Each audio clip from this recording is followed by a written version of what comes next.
The 21st Century Innovations, Soft Skills and Job Training Consortium is a newly forming think tank, worker training and problem-solving collaborative whose primary aim seeks to support the American industrial and manufacturing base by significantly enhancing the general competitiveness and overall well-being of its workforce. Thus, the long-term vision of Co-op 21 fervently aspires to directly assist in the rapidly paced development of a highly motivated pool of manufacturing and service industry workers whose fundamental soft and remedial skills precisely match the ever-changing demands of the new 21st century workplace. While it also just so happens the critically crucial need for such an initiative will be made plainly apparent by the dramatic opening line from the 2018 Consumer News and Business Channel report claiming the acute shortage of able-bodied American workers was rapidly approaching a highly dangerous point of epidemic proportions. Now, historically speaking, southeast Wisconsin's Menominee River Valley played a fundamentally essential role in the American story through its historic position as the nation's primary producer of heavy industrial machinery, which ultimately led to the entire region becoming so famously referred to as America's toolbox, all across the face of the entire planet.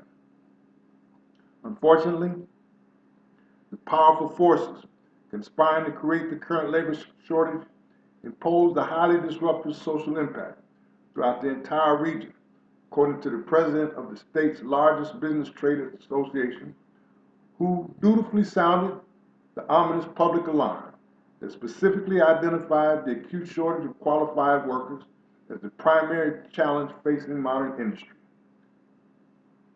All other issues may be important, but according to Kurt Bauer, everything is subordinate to workforce. Whether they're manufacturers, healthcare, teachers, truck drivers, those are all areas that we have shortages right now. They need to create their own pipeline. They can't rely on people just coming to their door with a resume. Oftentimes they're not qualified, and oftentimes they don't pass drug tests. While, additionally, as things turned out, the highly predictable demographic shipwreck foreshadowing the oncoming crisis had long been a grave concern among leading researchers, such as the state's former chief labor market analyst, who openly declared Wisconsin will be short some 40,000 workers a year for years to come, with about half those shortages occurring in southeastern Wisconsin.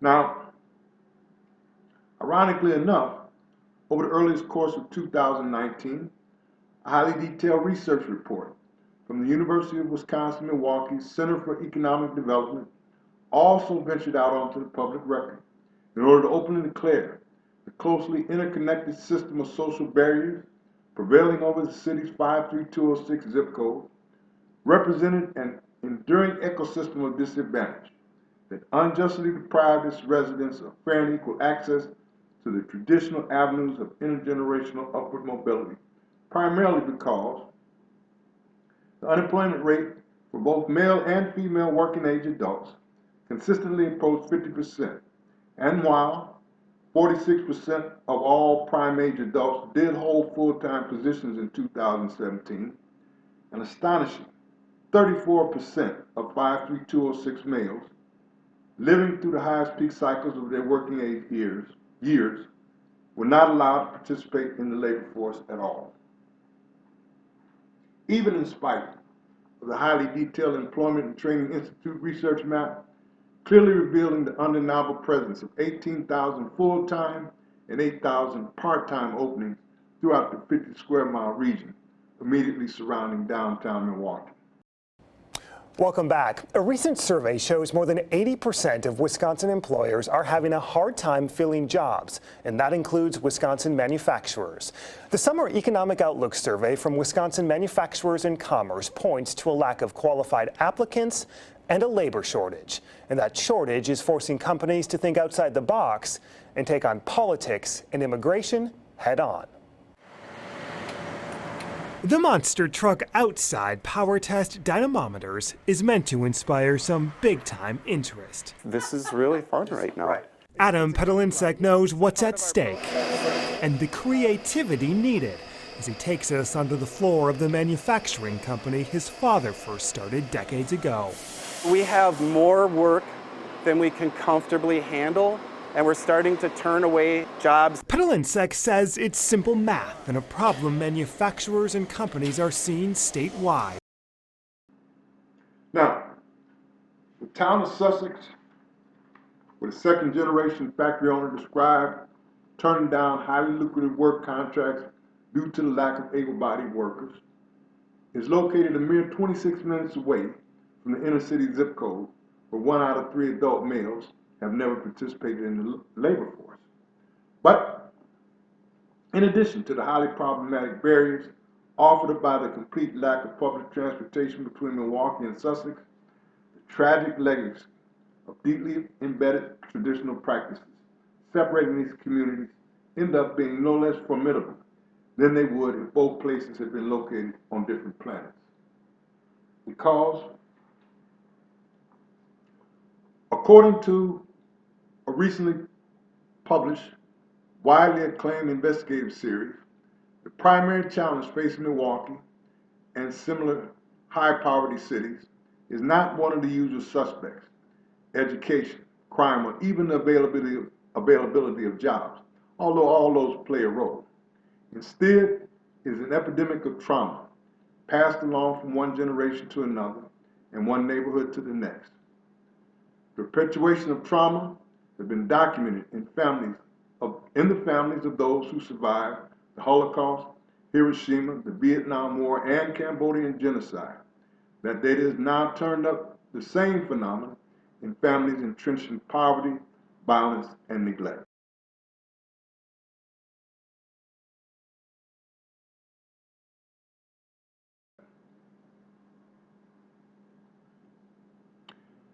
Now, it has also become plainly apparent the current model of social service intervention, typically designed around a single primary issue, belongs to a simpler time and is no longer adequate to appropriately address the complex array of intricately interconnected challenges currently facing the so-called at-risk populations of our modern era.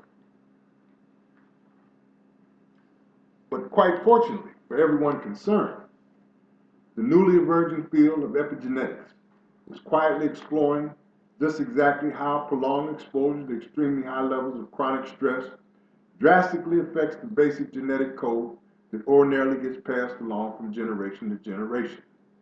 Whereby, as the adverse childhood experiences chart on the screen firmly establish, young children exposed to 4 or more life-altering episodes of abuse, family divorce, or parental loss typically experience twice the levels of liver disease over the course of their adult lives, along with 3 times higher likelihood of suffering from lung disease, in addition to being 4.5 times more inclined toward experiencing severe episodes of deep depression as compared to a person with none. While at the end of the day, as the lowest left-hand graph clearly reveals, early exposure to 6 or more adverse childhood experiences appears to statistically shorten the average lifespan by as much as 20 years. Now, one of Mahatma Gandhi's most well-known popular axioms described poverty as the worst form of violence. While the commonly used language among most modern economists define intergenerational poverty in terms of a set of external factors by which poverty, once started, is likely to continue unless there is outside intervention, and as can clearly be seen from the vicious circle chart, unskilled low-wage economic entrapment appears to represent the never-ending fuel line for the all-consuming vortex of hopeless despair that ultimately causes 2/3 of the children in the 53206 zip code to grow up below the poverty line. while the dire consequences and the corresponding lack of access to preventive care have been tragically borne out by the fact that the state of Wisconsin's black infant mortality rate, the rate at which newborn infants die before reaching their first birthday, consistently ranks among the highest in the nation, whereby, over the course of 2017, 1 out of 3 among the very youngest residents in 5-206 ended up being unable to survive their very first year of life. Now, the basic definitions associated with the word anomie describe the acute state of ongoing social disorder prevailing over a given society that is no longer able to offer moral guidance to its citizens, because the modern English term actually traces back to the ancient Greek anomos, where the letter A represents the unhappy point of being without, plus nomos, which was their word for law. But even more unfortunately, this tragically star-crossed dark night of the soul probably represents the best and only way to accurately describe the morally bankrupt condition of a socially distressed community where slightly less than 2/3 of all males between the ages of 30 and 34 have served extended periods of long-term incarceration within the adult correctional system, and also where, among those being released during a typical year, only 28% are returned home for the very first time. While this can clearly be seen from the bottom line of the graph, 21%, or rather slightly more than 1 out of 5 of all inmates released back into 53206 have previously been to prison 5 or more times. Now, anyone believing the vicious circle of hopeless despair only affects socially disadvantaged communities might want to consider the fact Wisconsin state legislature consistently allocates 3 state tax dollars to the Department of Corrections for every single dollar it spends on the public school system, because it currently costs $500,000 a day just to incarcerate the African American men from Milwaukee County. Unfortunately, the chain reactive fallout from the current way of doing things has also been directly linked with the ongoing state of constant instability prevailing among the families these men leave behind, which once again has been undeniably borne out by the fact 1 out of 7 students in the Milwaukee public school system currently fits the legal definition of homelessness, the tragic social measuring stick that almost certainly numbers them among the 1 out of 11 hyper-distressed Wisconsin households that consistently experienced either low or very low food security over the course of 2018.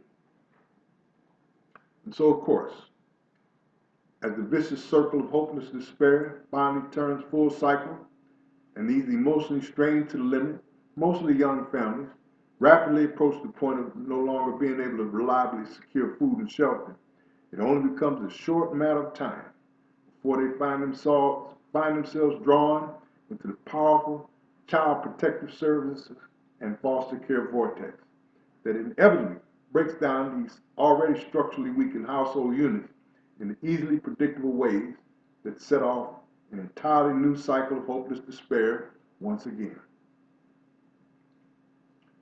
Now, the American Heritage Dictionary's spot-on description of a culture as the totality of socially transmitted behavior patterns quite naturally includes the epidemic levels of deeply internalized toxic stress being passed along from one generation to the next, through the self-perpetuating feedback loop that continuously destroys the underlying social fabric of economically distressed communities in the exact same way the HIV virus destroys the biological immune systems of the physical body. Whereby, an absolute bottom line facts of the matter clearly reveal the AIDS syndrome is not the primary cause of death, because acquired immunodeficiency actually represents the chronic, life-threatening condition that inevitably develops after the HIV virus invades the bloodstream and eventually overpowers the body's natural inborn ability to fight off infectious disease. All of which strongly suggests the vitally important first step towards true healing begins with the description of the word virus as an extremely hostile invasive agent that poisons the mind as well as the body, while also clearly implying that 2, the overpowering nightmare presence of misdirected social animals bringing so much harm to economically distressed neighborhoods has literally become the primary infectious carrier of the deeply rooted, negatively charged behavioral patterns making up the basic cultural fabric of those communities, which would also strongly suggest that 3, the straight and narrow way leading toward the highest expressions of true social healing ultimately involve a complete and total break away from this unhealthy feedback loop in order to forward, cultivate an emotionally happier and morally uplifting cultural imperative that will effectively guide those communities over every aspect of daily life. Now, Time Magazine's 1996 Man of the Year was the primary creator of the AIDS cocktail that has very rightfully been credited with saving millions of lives over the decades, because the very specially select chemical combination making up this internationally famous healing formula, most commonly referred to as the triple cocktail, was very intentionally designed to set off the chain-reactive inner healing that totally suppresses the self-replicating HIV virus in the very powerful life-giving way that eventually allows the patient's own immune system to naturally recover its God-given ability to fight off disease. While in that very same vein, we've also associated the word synergy with the joyful, life-giving mental, spiritual, and emotional concoction, representing the exactly direct opposite to the unhappy state of lawless disorder that was even more fully illustrated in the virtuous circle surrounding the modern term habilitate, whose oldest ancient meaning originally described the outer layer of everyday clothing that protects the physical body from the constantly changing conditions of a hostile external environment. But here in the virtuous circle of higher healing, faith, hope, and happiness have all been synergistically weaved together into the self-replicating inner temple garment that psychologically protects the deepest epigenetic layers of the body, mind, and soul, in the exact same way as the symbolic pillar of cloud and fire that successfully guided the biblical children of Israel towards the peaceful safety of the ancestral promised land flowing with milk and honey.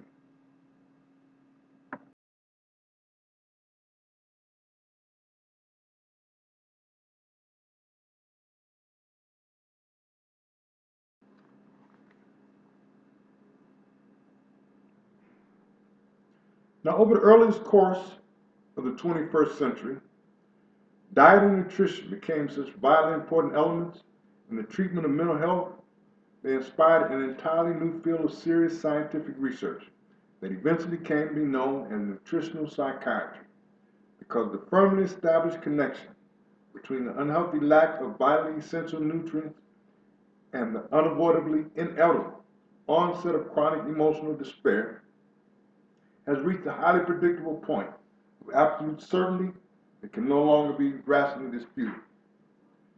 Beginning with the menacing implications from the infamous World Health Organization study claiming the international cross-continent plague of heart disease, type 2 diabetes, and obesity directly stem from the widespread consumption of feces-infested processed meat products that should rightfully be classified as dangerous carcinogenic poisons, carrying the exact same threat to the public's health and safety as handguns, firecrackers, and dynamite. Because the indiscriminate consumption of continuously decaying, dead animal-based food products inevitably creates an ongoing inflammatory reaction that eventually overpowers the brain by setting off the deeply depressive mood and behavioral changes St. Thomas Aquinas once referred to as the sorrow of the world that worketh death. Now, while the vast majority of early writers associated the tragic presence of the noonday demon with the most troublesome of all among the 8 families of evil thought. An ever-growing number of modern researchers have come to believe prolonged disruption of the life-giving flow between the brain and gut could very well represent the primary ignition point behind the spiraling vortex of hopeless despair animating the 47,173 suicides that occurred over the course of 2017, along with the additional 1.4 million total attempts that took place every 45 seconds during that very same year. And also, while many societies' plagues strike heavier at women and minorities, suicide in America has most definitely been found to be dominated by white men, who account for 70% of all cases. Now, all of these factors taken together throw an entirely new light on the frequent chaotic outbursts, appearing to represent nothing more than an embarrassing lack of social upbringing. It can now be understood in terms of the deep inner pain brought about by the highly toxic nature of the standard American diet, combined in the deadly combination with perpetual exposure to the epidemic levels of environmental trauma that ordinarily gets passed along from generation to generation.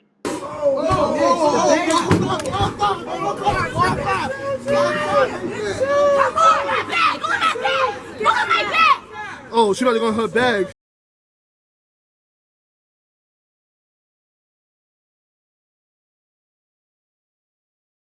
I were to ask you guys, what is the leading cause of disability in African American males between the ages of 25 and 50, how many of you would say gunshots?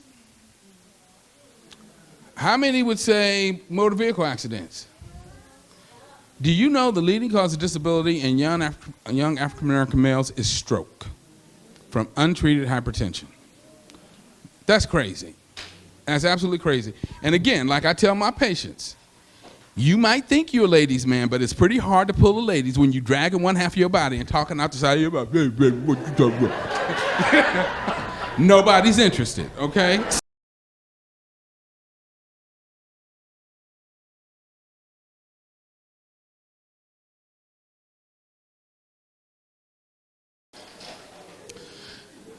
The largest, most destructive epidemic of addiction in the United States is not caused by drugs and alcohol.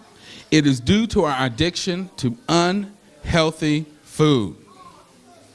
The devastating impact of this national eating disorder is reflected in the spiraling rates of diabetes, obesity, heart disease, cancer, stroke, depression, and other chronic ailments. It is estimated that the number of Americans diagnosed with diabetes increased by over 80% in the last 10 years alone. This avalanche of diabetes and chronic disease has affected people of all races and has been fueled in part by the corruption and homogenization of American eating habits by these giant fast and snack food corporations.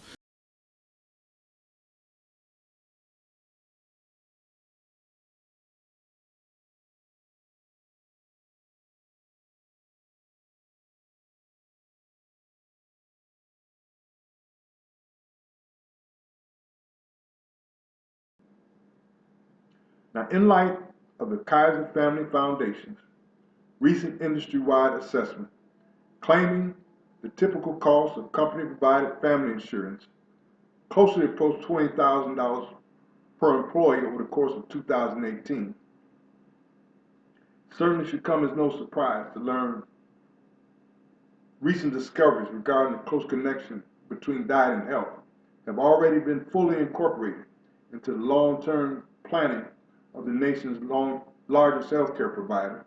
It currently envisions an all-out shift toward a plant-based diet regimen becoming the new normal among its 13 million enrollees, primarily because of the dramatic role it plays in reducing the deadly negative health markers that large insurance companies most commonly refer to as high-risk exposures. While the extraordinary risk of extreme legal exposure may have also, quite possibly, quite possibly been a primary motivating factor behind the New York City public school system's historic decision to permanently remove all perpetually decaying dead animal flesh-based food products from the school lunch menus. And, as can also be clearly seen from Kaiser Permanente's highly regarded Journal of Medical Science, research shows that plant-based diets are cost-effective, low-risk interventions that lower body mass, blood pressure, and cholesterol levels. They may also reduce the number of medications needed to treat chronic diseases while lowering heart disease mortality rates. Therefore, Kaiser Permanente's physicians should consider recommending a plant-based diet to all their patients, especially those with high blood pressure, diabetes, cardiovascular disease, or obesity. So finally, while a strongly compelling case can already be made for the current return on employee investment future planning models that claim every dollar spent on worker training brings back $10 in profit, the newly emerging applications from the latest discoveries that will inevitably be incorporated into the post-coronavirus workplace can realistically project out to consistently triple and quite possibly even quadruple all previous estimates. So we will close out this opening phase of our workshop series with a very brief but very powerful and very well documented demonstration of the dramatic untapped potential associated with one of the most powerful tools in the new 21st century toolbox. I'm going to share with you a case report. I'm so excited about this particular case report because this woman was a 42-year-old patient who came to me after being worked up at Stanford Medical Center for 2 years with progressive condition of follicular lymphoma, stage 3. This is a cancer where you get these, she had lemon-sized tumors all throughout her body. They had delayed trying to treat her with chemotherapy and radiation because treatment for this condition sucks. It's not very effective, so they don't rush in and do it because you end up killing a lot of people with treatment and it doesn't really increase all-cause survival. So they had monitored, but finally it had gotten to the point she felt so badly. Her primary doctor was saying, okay, it's time for treatment. She asked her doctor about diet changes. Would vegetarian diet help? He said, no, diet's not related to this condition. It doesn't matter what you eat anything you want. So the oncologist at Stanford also said it was time to think about treatment. She asked about alternative treatments. He said there weren't any alternative treatments. She said, what about the people that said fasting could be helpful? And he said, well, there's a lot of criminals and a lot of quacks out there, and you know. So anyway, with that encouragement, she came to our center. She fasted for 21 days. During that 21-day fast, her tumors disappeared. We could not find any trace of any one of her tumors. She refed for 10 days. She went back to the oncologist at Stanford, and she said he did the double take because he was examining her, looking at the chart, looking at the picture on the chart, looking at her, trying to find the tumors, and finally he said, what happened? And she says, well, I went to the criminal quacks and I did the fasting and the tumors all disappeared. We had coached her that we wanted her to get a follow-up spiral CT on the same machine that they had done the original diagnosis on, which he refused because he said that she didn't need any more treatment because she was better. And she said, well, she wanted to objectify it, and he said that he would objectify it by telling her that he'd been doing this for 25 years and she was better and she didn't need any more imaging studies. And she persisted, and finally he relented and did the study just to, you know, make her leave. And so anyway, we followed up, we wrote up this report. He assured her, though, that her low count, she still had a low white count, meant that it was going to come back. You can't cure this condition. Don't get her hopes up. But at 2 months and 3 months and 6 months and 9 months, everything continued to improve, and her white count normalized, and now we have a 12-month follow-up. If you look at the chart, these are the CT scans. You can see the mass here. Disappeared. And here. And if you look at this chart, you'll notice that her weight dropped from 81 kilograms to 59 over the course of 12 months, and BMI dropped. So what has she been doing? Complying. She's been following the diet, doing the right stuff. And so we wrote this up, and we submitted this to the British Medical Journal, because British Medical Journal is one of the top impact journals in the world, and we thought, well, that would be nice if they would publish that. And they accepted it for review, which was interesting, and they sent it to the reviewers, and one of the reviewers said, well, it's really interesting, but I don't believe it. I'd like to see the imaging studies. So we sent these imaging studies here, and then he said, well, that's interesting, and they sent it on to yet another reviewer who's an expert in lymphoma, and after a long battle, they decided that they were going to publish it. And next week, this report is coming out.